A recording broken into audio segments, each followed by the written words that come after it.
अभी morning session में ललित अरोड़ा जी ने एक बहुत अच्छी बात हमें सिखाई कि फॉलोअप की जगह पे हमें फीडबैक का इस्तेमाल करना है। और हम भी ये चाहते हैं कि आप फीडबैक दें कि फ्रेंड्स मीट 2023 आपको कैसा लगा। रुको, मैं मौका दे रहा हूं आपको, सिर्फ 5 सेकंड मिलेंगे एक साथ में। अगर आपको अच्छा लगेगा, फीडबैक ऐसी रही तो 2024 करेंगे। क्यों बीएसआर सर? नहीं तो और कुछ काम कर ही रहे हैं, अपना करते रहेंगे। तो कैसा लगा? आपका टाइम शुरू होता है अब।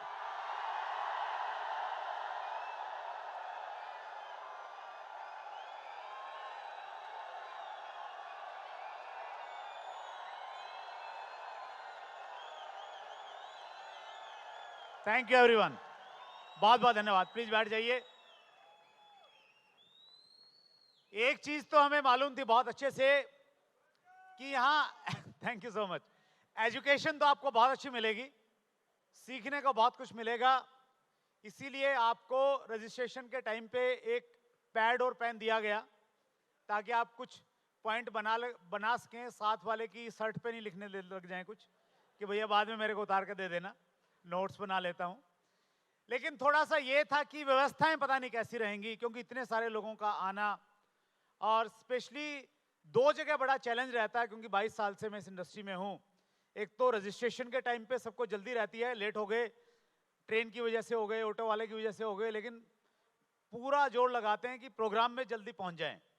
और दूसरा, जब लंच का टाइम होता है तब थोड़ी व्यवस्था होती है।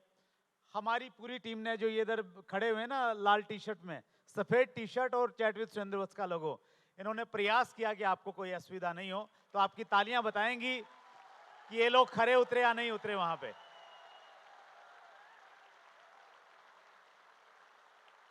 वाह, थैंक यू सो मच। फिर भी अगर कुछ त्रुटि रही तो उसके लिए आपका अपना इवेंट है, माफी मैं कुछ नहीं मांगूंगा आपसे। आपका अपना इवेंट है, आपने यहां पे आके क्या किया है वो मैं भी बताऊंगा, लेकिन आपका इवेंट है तो परेशान होके जाओगे तो अपना कुछ नुकसान करोगे, फायदा कुछ होने वाला है नहीं। इस इवेंट का नाम है फ्रेंड्स मीट 2023, यानी दोस्तों से मिलना। तो आप मिले अपने दोस्तों से?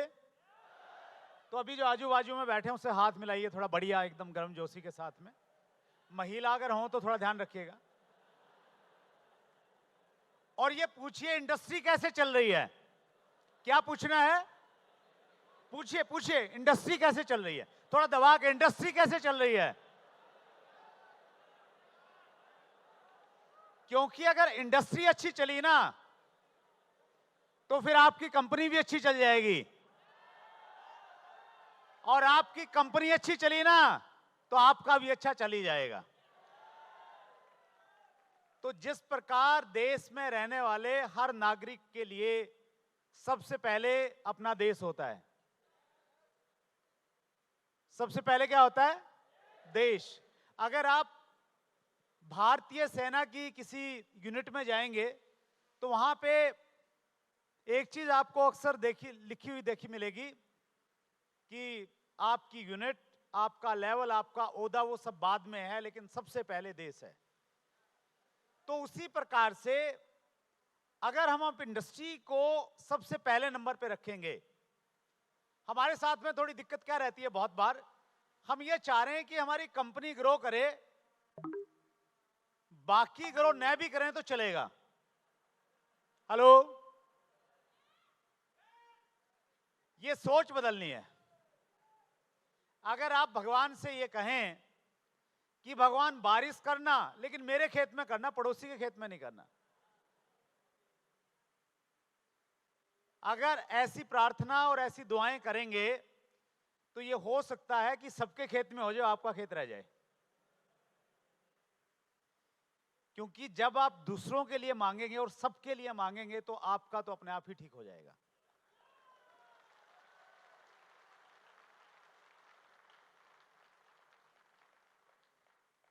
अगर हमें देश को बढ़ाना है तो हमारे देश में जितने भी लोग रहते हैं वो अलग धर्मों में बटे हुए हैं, अलग जातियों में बटे हुए हैं। अगर मिलके काम करें सारे, भेदभाव मिटा के, तो देश आगे बढ़ेगा या नहीं बढ़ेगा? और एक बार देश अगर आगे बढ़ गया तो फिर सभी आगे बढ़ेंगे। कोई किसी धर्म का है, किसी भाषा को बोलता है, सब आगे बढ़ेंगे। तो वही सोच आप यहां से लेके जाएं कि आपने इंडस्ट्री की ग्रोथ के लिए काम करना, और ग्रोथ के लिए सबसे ज्यादा इंपॉर्टेंट चीज पता है क्या है? वो है माहौल। Chat with Surendra Vats, friends meet, सिर्फ एक काम कर रहा है, डायरेक्ट सेलिंग इंडस्ट्री के लिए एक अच्छा माहौल क्रिएट करने का प्रयास किया जा रहा है बस। बहुत सारे लोग पूछते हैं क्यों क्यों कर रहे हैं जी, क्या मकसद है, क्या उद्देश्य है? डायरेक्ट सेलिंग इंडस्ट्री में एक बहुत बड़ा नाम हुआ है जिन्होंने 3 साल में बहुत सारी एजुकेशन दुनिया के लिए छोड़ी है, और बहुत सारे लोग उनको फॉलो करते होंगे। बहुत सारे लोगों को यह नहीं मालूम हो किस कंपनी से थे, लेकिन उनको फॉलो करते होंगे। उनका नाम है सतीश पंडित। बहुत सारा एजुकेशन उनका यूट्यूब पे मिल जाएगा आपको कहीं ना कहीं। सतीश पंडित जी ने जब बिजनेस की शुरुआत करी तो वो अदर ग्रुप्स में जाते थे अपने ग्रुप के अलावा। तो किसी ने पूछा कि पंडित जी आप अपनी टीम पे ध्यान दो ना, पूरे देश में घूमते रहते हो, इससे क्या मिलेगा आपको? तो पंडित जी ने एक बहुत गहरी बात कही। उन्होंने कहा कि मैं माहौल बनाने की कोशिश कर रहा हूं, और एक बार अगर माहौल बन गया ना, फिर जब सबका बढ़ेगा तो मेरा अपने आप बढ़ जाएगा। तो हम सबको, स्पेशली अगर आप अपने आप को एक जिम्मेवार व्यक्ति मानते हैं, एक सीनियर मानते हैं, आप अपनी कंपनी के अचीवर अगर हैं, तो आपको कंपनी बढ़ाइए आप, अच्छी बात है, लेकिन माहौल को पॉजिटिव क्रिएट कीजिए। अगर हम एक दूसरे की कंपनियों की बुराई करते रहेंगे, आप अपनी कंपनी में अपनी कंपनी को नंबर 1 बनाइए, कोई परहेज नहीं है। हेलो। लेकिन किसी की बुराई मत कीजिए। अगर हम अपनी के चक्कर में दूसरों की बुराई करेंगे तो क्या क्रिएट होगा? नेगेटिविटी क्रिएट होगी, और नेगेटिविटी क्रिएट होगी तो फिर किसी का भी नहीं बढ़ पाएगा। तो आज हम लोग ये संकल्प लेके जाएं, एक कमिटमेंट लेके जाएं। मैं आपको दुविधा में नहीं डालता कि आप अपने दिल पे हाथ रखिए, गीता पे हाथ रख के कसम खाइए।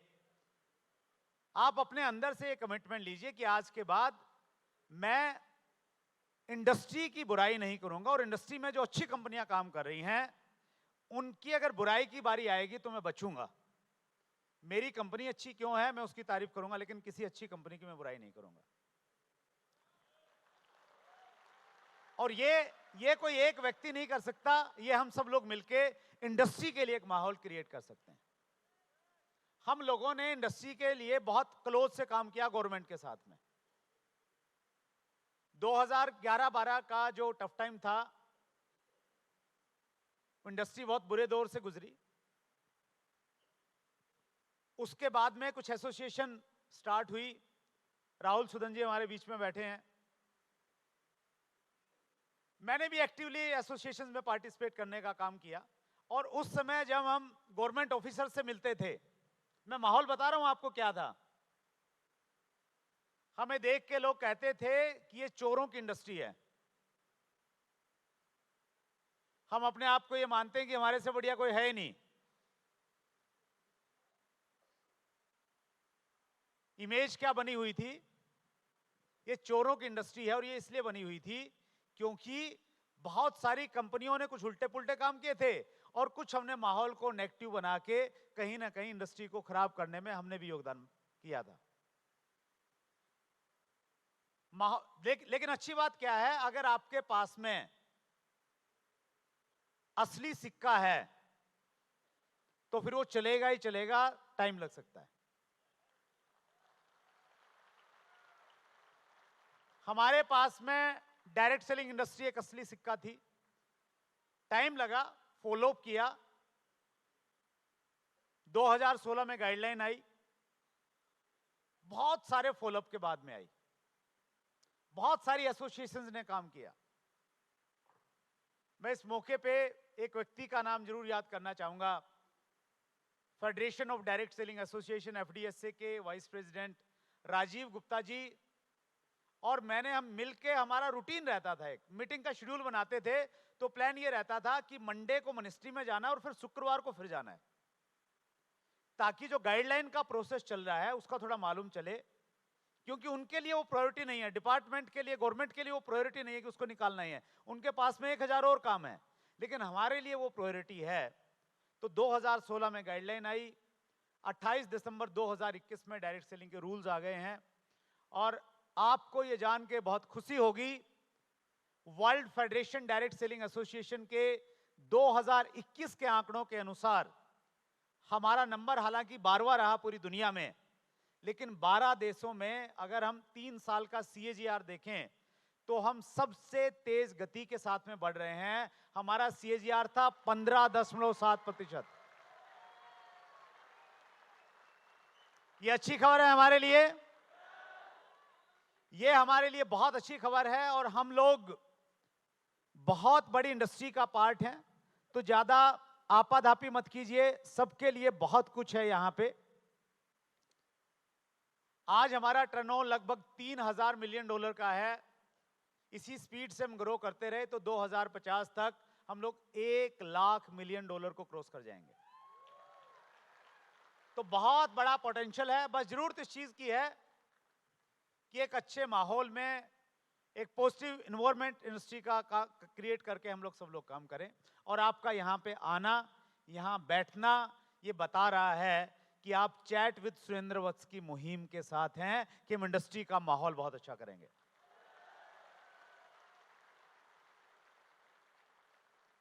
आपको जब भी इस इंडस्ट्री में कोई भी एक अच्छा इनिशिएटिव लेना, तो आपको आगे बढ़ के उसको सपोर्ट करना चाहिए।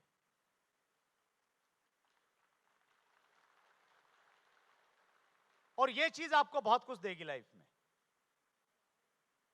मेरे को जो मालूम चला, पहली बार मैंने एक मैगजीन देखी, डायरेक्ट सेलिंग टुडे, मेरे को नाम बहुत अच्छा लगा। मैंने पता किया कि कहां से आती है, कौन पब्लिश करता है। मालूम चला कि राहुल सुदन जी हैं, वो इसको पब्लिश करते हैं। उसके बाद में उन्होंने इनिशिएटिव लिया, एक रिकॉग्निशन मिले वहां भी, उस प्लेटफॉर्म पे भी। राहुल जी हमारे सामने बैठे हैं, विदाउट एनी कंडीशन जितना मैं उनको सपोर्ट कर सकता था, मैं हमेशा उसके लिए आगे रहा, क्योंकि किसी ने इनिशिएटिव लिया है। अगर उस इनिशिएटिव को कोई सपोर्ट नहीं करेगा, उस पहल का कोई समर्थन नहीं करेगा, तो अच्छे अच्छे बीज वट वृक्ष नहीं बन पाएंगे, वो खत्म हो जाएंगे। नेटवर्क मार्केटिंग अवार्ड्स करके एक ऑर्गेनाइजेशन है, राहुल शायद हमारे बीच में होंगे, राहुल हैं, यामिनी हैं। तो उन्होंने, जैसे फिल्म इंडस्ट्री वाले लोगों को अवार्ड मिलता है, तो उस प्रकार एक बड़े लेवल पे ग्लैमर के साथ उन्होंने उसको लॉन्च किया। उन्होंने रेडिशन में किया पहला प्रोग्राम, इस बार वो ताज पैलेस में कर रहे हैं। मैं नहीं जानता था राहुल शर्मा कौन है, कोई इंट्रोडक्शन नहीं, कोई कनेक्शन नहीं। राजीव गुप्ता जी का फोन आया कि ये राहुल शर्मा है, ऐसा ऐसा कोई काम कर रहे हैं, हार्डली 1 साल पहले की बात है। तो मैं उनसे मिला, बातचीत की, उनका जो मनसा है वो जानने की कोशिश की। और उस दिन के बाद में जितनी मैं मदद कर सकता था उतनी मैंने उनकी मदद की, और लगातार मैं उनकी मदद किए जा रहा हूं उस चीज को लेकर।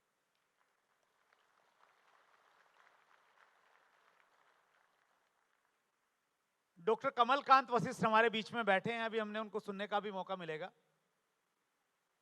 देश की पहली यूनिवर्सिटी है सुलनी यूनिवर्सिटी हिमाचल प्रदेश, जिन्होंने post graduation diploma in direct selling शुरू किया, इंडिया फर्स्ट यूनिवर्सिटी। और वो यूनिवर्सिटी ने चालू किया, ये सबको दिखता है, लेकिन बेसिकली वो डॉक्टर कमलकांत वशिष्ठ ने चालू किया। तो ये कहूं तो मैं गलत नहीं होगा, क्योंकि उनका माइंड, उनकी ब्रेन, यूनिवर्सिटी को कन्विंस करना एक ऐसी चीज के लिए जो है ही नहीं, कहीं नहीं है, इंडिया में कहीं है ही नहीं, तो यूनिवर्सिटी का अपना रिस्क रहता है। तो जब मुझे मालूम चला, मुझे अच्छे से याद है जब डॉक्टर कमलकांत से मेरी पहली कॉल फोन पे बात हुई, फर्स्ट, एक अनजान व्यक्ति से आप पहली बार बात कर रहे हो, मैंने 1 घंटे से ज्यादा उनसे फोन पे बात की। मुझे इतना अच्छा लगा, क्या जबरदस्त इनिशिएटिव लिया है। और उसके बाद में मैंने कहा, डॉक्टर साहब मैं पूरी तरह से 100% आपके साथ में, और जो भी जरूरत पड़ी, यूनिवर्सिटी में लेक्चरर की जरूरत थी, फैकल्टीज की जरूरत थी, मैंने कहा सर ये अच्छे बंदे इंडस्ट्री के, मैं रिकमेंड करता हूं आप चेक कर लीजिए। सब गए। एक छोटा सा मैं एग्जांपल दे रहा हूं, मैं भी वहां पे गया एज ए फैकल्टी, ऑनलाइन बच्चों को पढ़ाने के लिए, और डॉक्टर साहब का कॉल आया कि सर हमारे यूनिवर्सिटी के यहाँ एक व्यवस्था है कि जो भी हमारे गेस्ट लेक्चरर होते हैं उनको हम पर लेक्चर कुछ पैसा देते हैं। तो आप अपने अकाउंट डिटेल भेज दीजिए, हम आपको कुछ पैसा ट्रांसफर करेंगे। बहुत ज्यादा तो नहीं करेंगे लेकिन कुछ करेंगे सर। तो मैंने उनसे ये नहीं पूछा सर कितना करेंगे, मैंने उनसे बहुत विनम्रता के साथ में ये कहा कि सर आपकी यूनिवर्सिटी और आप इतना अच्छा काम कर रहे हैं, तो ये तो मेरी थोड़ी सी आहुति होगी, मैं कुछ नहीं लेने वाला सर, आप मुझे जहां बुलाओगे मैं हमेशा आपको खड़ा मिलूंगा।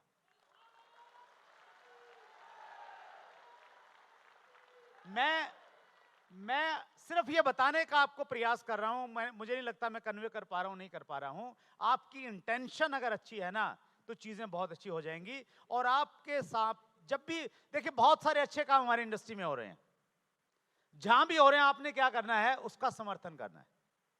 आपका यहां पे आना, अपने आप को रजिस्टर्ड करना, अपनी कंपनी का प्रोग्राम छोड़ के यहां पे आना, संडे बहुत इंपॉर्टेंट होता है।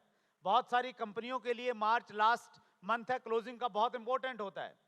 3 दिन बाद होली है, रिजर्वेशन नहीं मिल रही थी, बहुत सारे लोगों को मुझे मालूम है कैसे आए। आपका यहां पे आना ये बता रहा है कि आप इस इंडस्ट्री के साथ में हैं और चैट विद सुरेंद्र वत्स की पहल का 100% समर्थन करते हैं। एक बार अपने लिए जोरदार तालियां बजा लीजिए आप। आपकी सोच बहुत अच्छी है और यही इंटेंशन, यही सोच हमें जिंदगी में आगे लेके जाती है, हम सबको आगे बढ़ाती है। हम लोग यहां पे कंपटीशन करने के लिए नहीं है। अंग्रेजी में एक कोटेशन है, we are here not for compete each other, we are here for complete each other. हम लोग आपस में मिलके कंप्लीट कर सकते हैं एक दूसरे को। उस भावना के साथ आप यहां पे आए, इस भावना के साथ में रहिए। जब हम कंपनी के किसी प्रोग्राम में जाते हैं अपनी कंपनियों के, तो वहां पे क्रॉस लाइन वाले लोग भी रहते हैं, रहते या नहीं रहते? तो हम सबको ये एजुकेशन दी जाती है कि भैया क्रॉस लाइन से मिलना है, जोश में बात करनी है, ये बताना है कि जबरदस्त चल रहा है, मजेदार। लेकिन क्रॉस लाइन का जो संबंध है वो मीटिंग तक ही है बस, उसको डाइनिंग टेबल तक नहीं लेके आना है। अगली मीटिंग में फिर मिलेंगे, खत्म हो गया। लेकिन यहां तो क्रॉस लाइन छोड़िए, क्रॉस कंपनी वाले बैठे हैं सारे के सारे। तो यहां थोड़ी सी और मर्यादा का हमें ध्यान रखना है। तो हालांकि आपने बहुत अच्छा परिचय दिया, अपनी कंपनी का आप बैच लगा के नहीं आए, टाई लगा के नहीं आए, और चैट विद सुरेंद्र वत्स में भी आप अपनी कंपनियों का नाम नहीं लिखते हैं, उसके लिए मेरे पास में मौका है, मैं आपका आभार प्रकट करूं। तो उसी परंपरा को आप निभाइए। किसी की प्रोस्पेक्टिंग, ललित अरोड़ा जी प्रोस्पेक्टिंग तो सिखाते, लेकिन ये नहीं सिखाते कि ऐसे प्रोग्राम में प्रोस्पेक्टिंग कीजिए आप। तो प्लीज नए किसी को नंबर दीजिए, और कोई लेने का कोशिश करें तो बोले कि भैया फ्रेंड चैट विद इसमें फ्रेंड्स मीट में नया नंबर दिया जाता है, नया नंबर लिया जाता है। अगर वो बोले ना बहुत बढ़िया लगा मिलके, बोले बढ़िया मिला तो फ्रेंड्स मीट 2024 में फिर आ जाना, फिर यहीं मिलूंगा मैं।